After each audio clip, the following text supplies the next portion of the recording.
In a family, society, nation, where there are no room for moral conduct, contentment, good leadership, mentorship, and legacy, such lead to disaster. This is what we talk on the program, The Viewpoint with Precious Ayembe. What is The Viewpoint with Precious Ayembe? It beat across our sector, where we talk on politics, religious, entertainment, and family values, political value, and all you want to hear. And today we have with us an entrepreneur, a politician, a philanthropist, name it, who is making wave in the society. And because one is a young youth, and we want him to inspire our youth watching to have a direction and focus. On this note, I want to welcome you to this edition of the program, The Viewpoint with Precious Ayembe.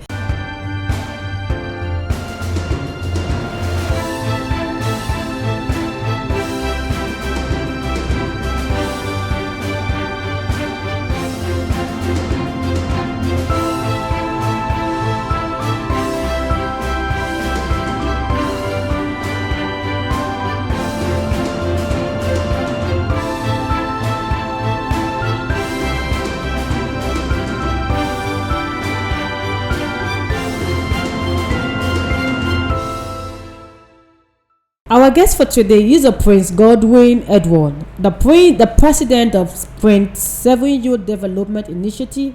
He is an entrepreneur, diplomat, politician, philanthropist, motivational speaker, former special advisor on youth and sports, former APC governorship aspirant in Cross River State. His name is Godswill Prince 7 Development Initiative. Good to have you. Thank you very much. I love that. That's good. I'm excited. Thank you. Prince Edward, can you tell us a little about your background and what inspired you to start the Prince 7youth Development Initiative? Thank you very much. Quite a very interesting and intelligent question. My name is Prince Godswill Edward. His Royal Highness Prince Godswill Edward. I'm the president and founder of Prince 7youth Development Initiative. I am a politician. I believe so much in politics. I do not segregate or have the necessity to undermine political leaders without party differences, but does not mean that I'm not a party member. I'm a member of the APC.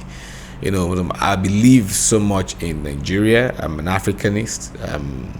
I believe so much in the black race. I'm not racial. I love white people. I believe in humanity that crowns it all, the value of all kinds of people. I believe in equality, fairness, and justice. I believe in giving sense of belonging to everybody, not minding background. So I'm a humanist also. And I love education. I love critical thinking. I love scholarships. I love engaging. I love information. Information is power.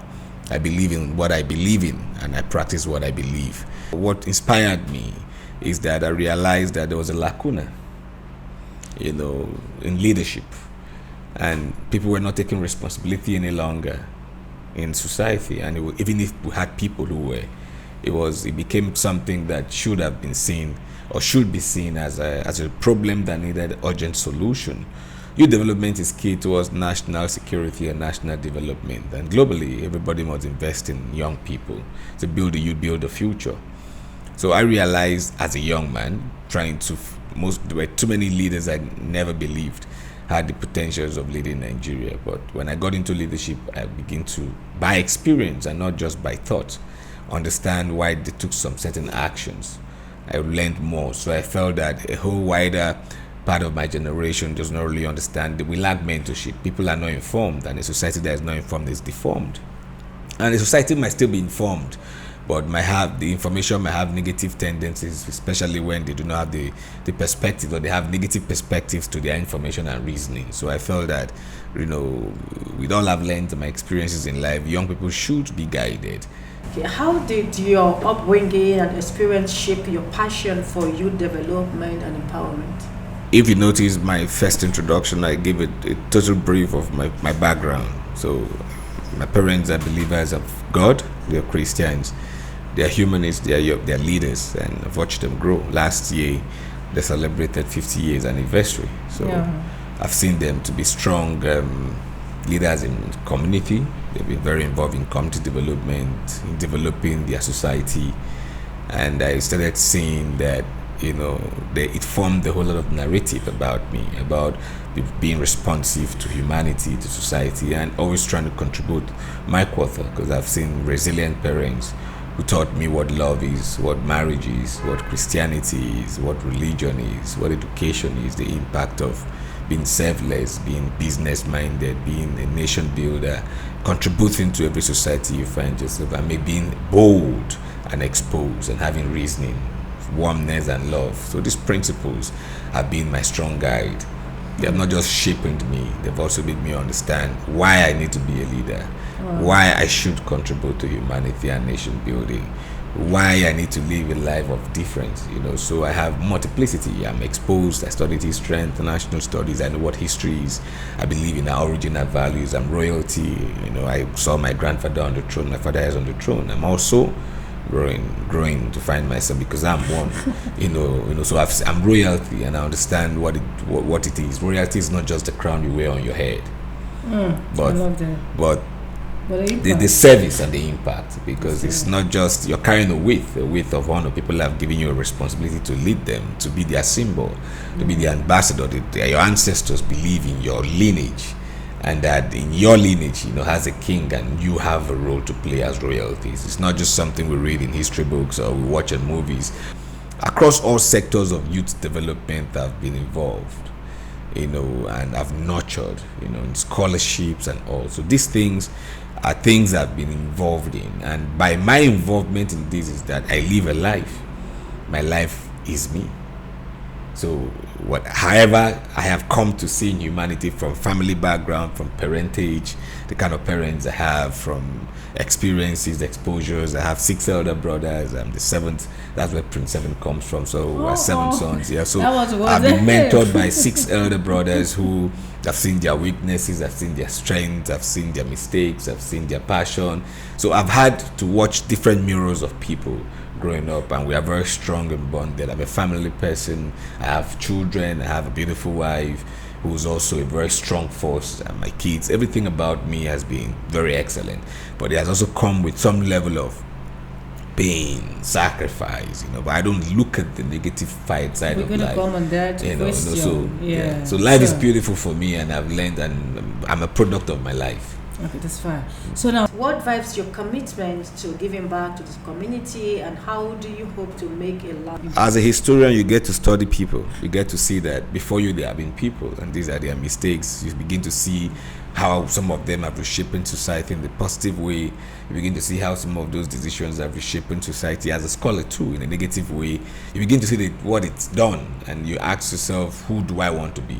Get to a point where you ask yourself personal questions. What's my contribution to humanity? What am I doing differently? The life I live, in 10 years, how would this life be to humanity? What would be the perception if they are going through my records and my journals? What would people say?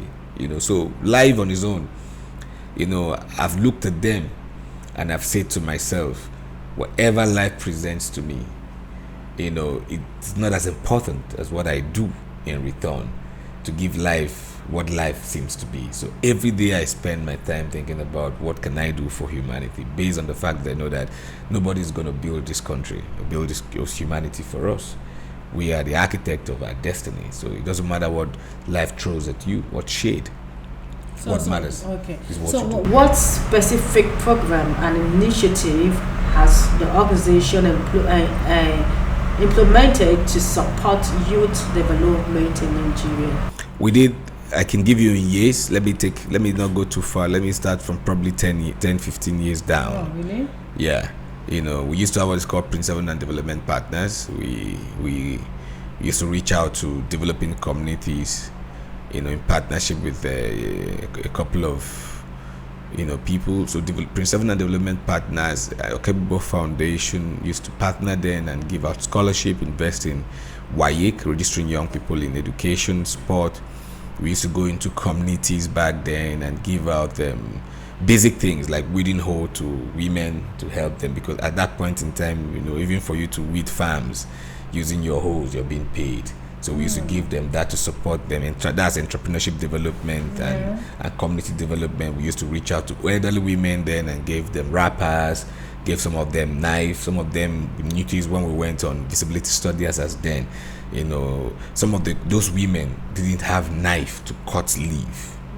And some of them made money from cutting leaves for their neighbors, like afang and all of that. And some of them didn't have, we even had to empower some young people on how to sharpen those knives. So we've been doing this thing all through. We've done the Prince Edward Sports and Entertainment Festival continuously in Yako. We gave the biggest community in many years ago. We have done a whole lot. We've supported rural sports. We went to, before I owned a full-fledged football club, I've been doing promotions on sports development, soccer, from one community to another, and today I have people who played in my club, their children, who I supported sports development and competition. Their children have played in my club. So from sports, I used to have a record label where we support. Nobody brought their resources. We constantly put our monies there. We've done trainings in terms of content development, photography. We've done trainings in videography, in sound production. We've done trainings, mentorship and development in movie. We've done a whole lot supporting talent development, entrepreneurship development, sports development. We've done human capital development. We've sponsored in academics, in scholarships. Continuously we've been doing these things, and we have also put ourselves forward.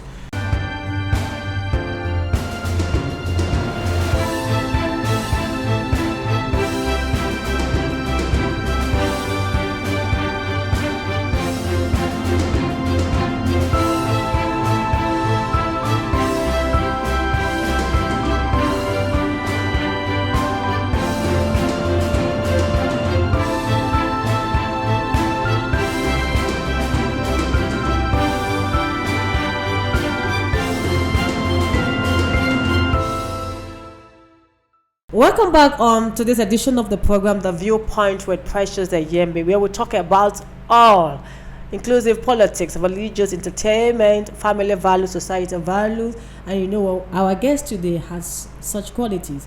He has family value, societal value, and political value, because he is doing so much in the area of politics, and also entrepreneur.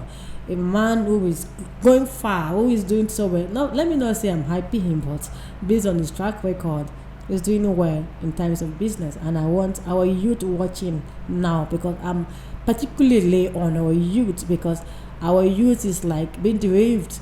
A lot of them is going off.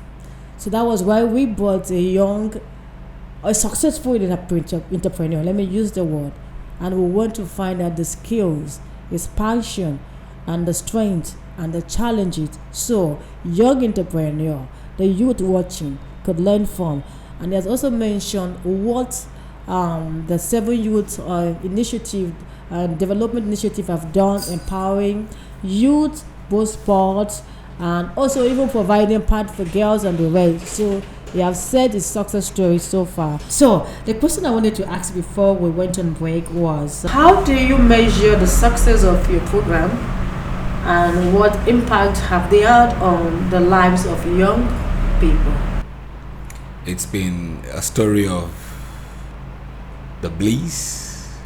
It's been the story of the pains, the dedications, but like we know, the motto of my football club, for example, is no pain, no gain. You have to keep exercising, whether you are happy or not happy, whether you feel like sleeping. You have timelines that teaches you practically on how to reform your goals and your strategies and your personality. So you have to wake up when others are sleeping. You're tired, you have malaria, you have body pains when you're done training, but you must go to train again. So it teaches you how to be resilient. So no pain, no gain. So your gains, your pains from when you are training is different from your gains when you've scored goals and the world is hailing you. You now become a celebrity.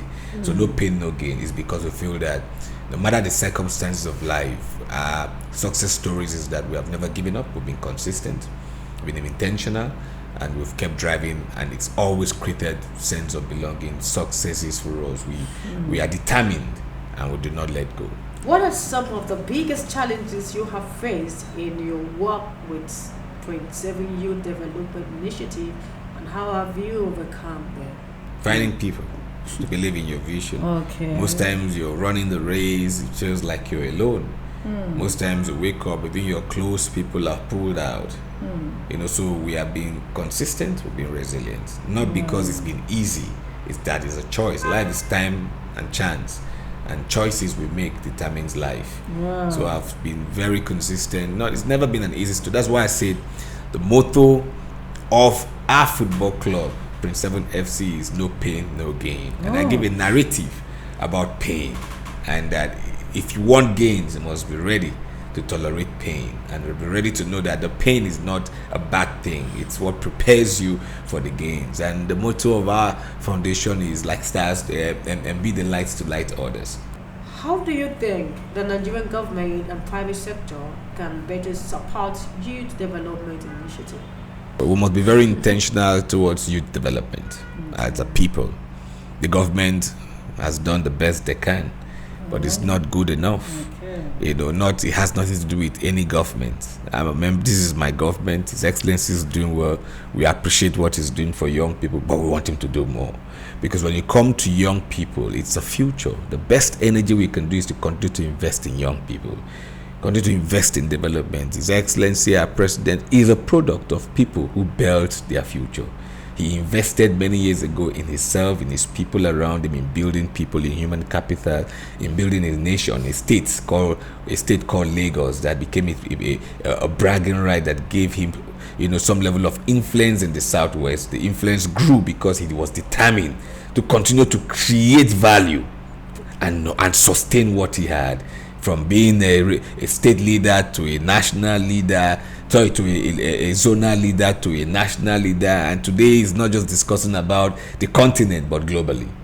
So life on his own through systematic energies puts you there. So you must be a light to light others, and when you can light humanity, you can create value from what you do. So we believe in lighting next destinies of young people, and how do we light them is to engage them, to put energy in them, to help them improve, to be processes around them, and to mentor them to become good figures. What opportunity do you see for collaboration and partnership between 7 Youth Development Initiative and other organizations working in the youth development? We can't do it alone. Okay. And because we can't do it alone, we believe that we must all come together in building the Nigeria we call home, in redefining destinies. We all must come together. We believe in partnership and leverages. Some of the things we've achieved, we didn't achieve them just us. We achieved them because you can imagine the volunteers we have. Our volunteers have done what would have paid so much to achieve. We get those voluntary services in terms of documentation, in terms of processes, in terms of research and statistics, in terms of branding, information technology. People offer a whole lot of voluntary services, and we want more organizations. We don't just want, we're distributing football, we're distributing pads, we're talking to people on personal hygiene, we're looking for resource people, we're traveling from one location to another. We need logistics, we need people. We do them on our own. It's, for us, it's a call to service. Yeah. It's not just about whether we get support or not. We will do it, in our own little way. So, but we are happy if we can get support. So it means the more the merrier. So we're welcoming more partners, we're welcoming more supporters to believe we are doing these not for personal gains. We're doing them for humanity, and we are doing it because we believe in the cause. So you can imagine if you can believe in what we believe in, and if we can come together and believe in the good of humanity and support one another. You don't need. It's not about the money. Sometimes it's about your availability. It's about your ideas, your social capital, your intellectual capital, your physical energy, your presence, your moral support, your financial support, your spiritual support. What personal philosophy guides your approach to leadership? And my philosophy is very short and direct.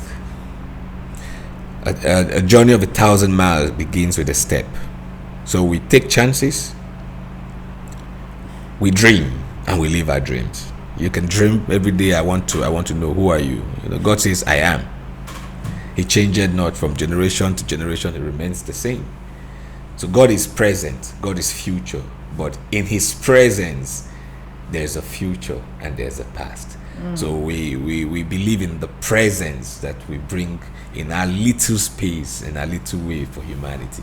No, I can see where this passion is coming from. So, okay, how do you stay motivated and inspired to continue your work despite the challenges and setback that has invaded? The ability to inspire others. Oh, that's good. Most times we hear cases, we find ourselves in environments. Okay, for example, of recent, a footballer was playing a competition. He's a young man that actually came into the city, trained. Came from Port Harcourt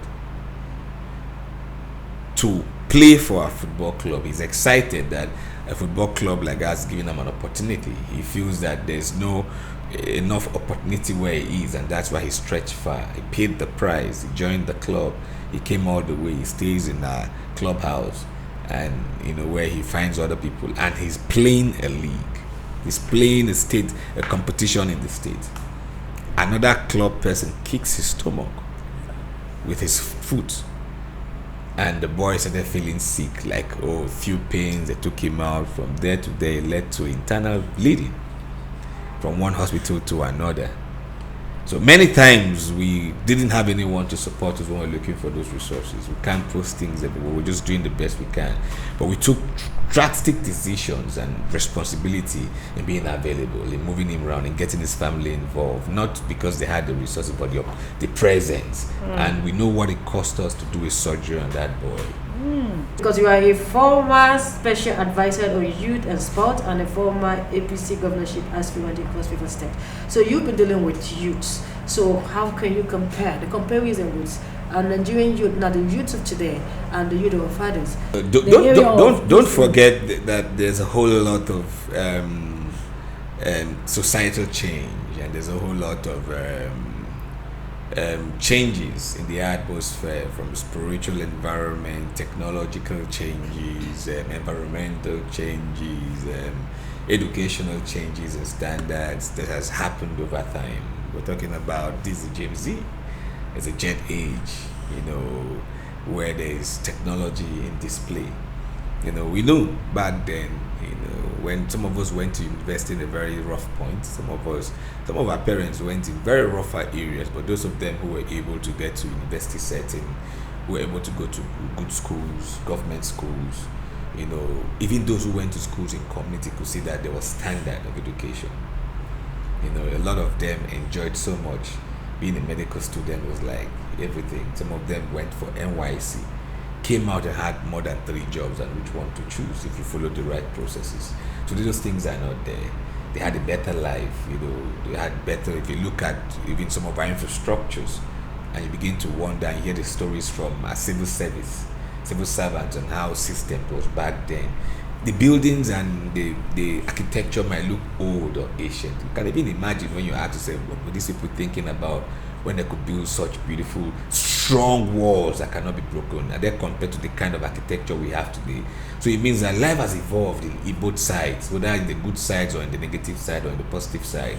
But there had been a system that was once upon better than what we have. Our government and the private sector and even churches should pay more attention on young people. Okay, now I can accept what you're saying. Pay more attention, because there's always issues, but the greatest thing you must do is investing in the next generation. So now our final question, because I love what you just said, you balance it.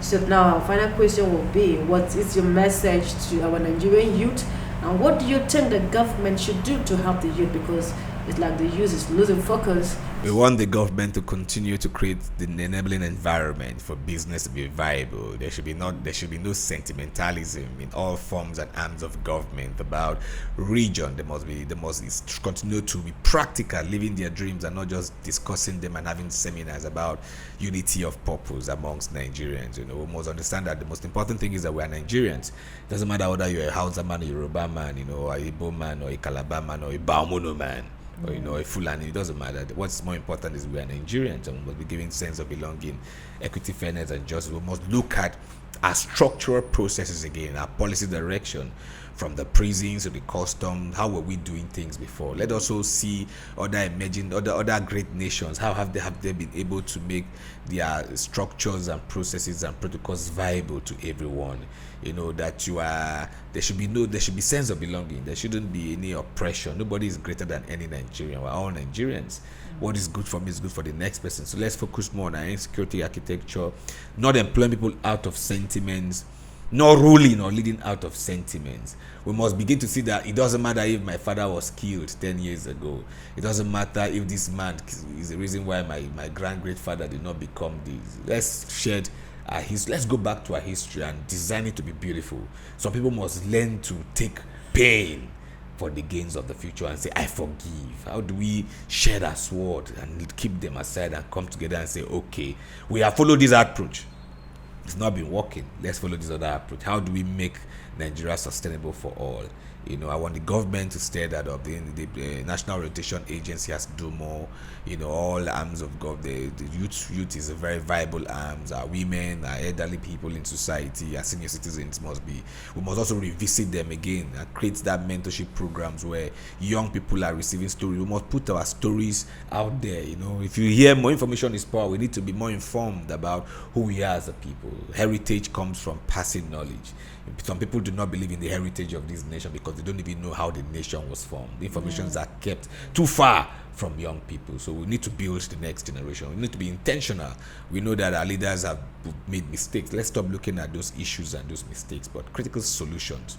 Now, what are we doing to change the narrative? We want to see that, okay, this young man was picked and in 10 years has been trained to become a governor, has been trained in 5 years, or this is how 5 years gone. How do we mold him? How do we begin to have leaders that will become the leaders we want them to be, not the leaders we keep speaking about? We must be intentional in molding our leaders. So mentorship is very important from the side of government. Citizens must see themselves as patriotic citizens. There must be patriotism. Well, thank you so much for your final word. I want to commend you so much for coming on this show. Prince Godswill Edward, the president of Prince 7youth Development Initiative. Thank you for being part of this. Thank you, Precious. Thank you. Thank you for your final words. Thank you. Final words. As we close for the day, thank you so much for our guests that just came on our show today. Yes, Prince Godswill Edward, the president of Prince 7youth Development Initiative. He is an entrepreneur, diplomat, politician, philanthropist, motivational speaker, former special advisor on youth and sports, and former APC governorship aspirant in Cross River State. So much has been said from him. And I want to thank him for being part of this show today. I don't want to add any because he has said so much about youth. I said so much about development and about progress and what the government should do, what the youth should do, how to be motivated, because he was also motivated to do what he is doing. And I want to say thank you for being part of today's edition of the program, for watching us. This is where I draw the curtain for the day. Keep watching this program every Friday by 7:30 p.m. on DSTV channel 392. My name is Precious Ayembe. Bye for now.